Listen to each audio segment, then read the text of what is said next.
many times people will not let nature cull the sick animals. A lot of people will try to treat their livestock like pets, and they'll go to extreme lengths to keep them alive. Well, your sheep are not your pets. And when you go to heroic lengths to make your sheep live by filling them up full of dewormers and medications and everything else so that one sheep can make it, you're making sure that his bad genetics will be passed on to the rest of your flock, and then all of your flock from then on will need to have this same kind of medication. I found this young ram, he's a year old. He was laying down inside the barn and he wouldn't get up, so I picked him up and got him up on his feet. But you can tell that he's really lethargic and he's not moving around very well. So I could look at him and find out that he's got worms or whatever his problem is, and I could put different kinds of medications on him. But I'm not going to do that, because if I did, then when he got over it, he would go out and pass on his sick genetics to the rest of the flock. Plus, about a month from now, I'd have to go back and treat him all over again. If he's got worms or he's got a problem that needs man's help, then I'm always going to have to help this animal from then on.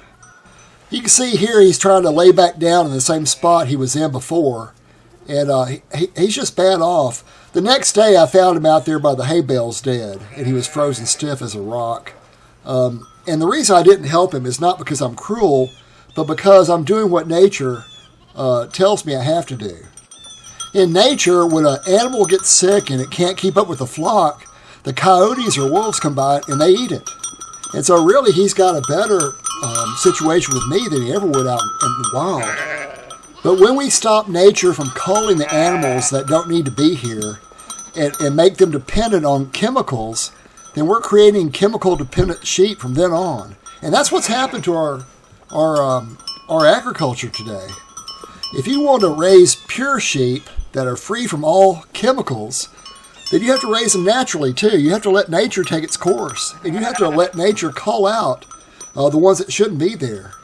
Every animal is a brand new mutation of its parents. It's never been seen before, so it can have better or worse genetics than its parents.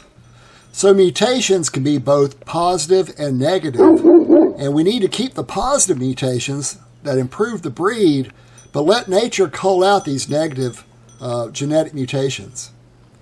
Most farmers are looking to maximize their revenue and their profits, and so they want to make sure every animal survives, and so they pump it full of chemicals and they sell it, and that's what you find down at the grocery store, something that's full of chemicals, and it's just not healthy, because those chemicals that even though that are not even safe for humans, they put on the sheep, yet you eat the sheep, so ultimately you get the same chemicals that have been put into these sheep. And so my sheep have never had chemicals on them. I let nature cull, and I don't make as much money off of it, but I've got a much superior product. And my long-term genetics are just better. I can scale my operation up with these good genetics and have very little input, because I don't need to buy chemicals constantly to keep my herd alive. And plus, I've got something that you can't buy in a store. You can't find this anyplace else. There's very few people that are raising pure and natural sheep, because they've been misled by all these sheep videos that tell you all the different things you got to do for sheep, when really you're better off not doing anything.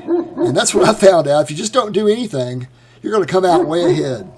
But you won't make profit in the short term. That's the difference. It's going to take several years for you to get to this point. But now, after doing this for 16 years, I can ramp up as high as I want to. And growing livestock without chemicals, that's the way agriculture was before the 1950s. They came out with all these different dewormers in the 1950s. And before that, we didn't have that. And everybody did it the way I'm doing it. And these dewormers they're starting to fail, because the barber pole worm and these other nematodes, they are mutating just like nature does.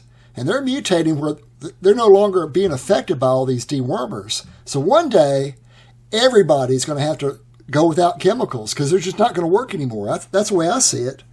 And if you had a choice, would you really want to eat sheep that are raised on chemicals? I don't think you do. I think I've got the right answer. I'm just a little bit ahead of my time. Thanks for watching.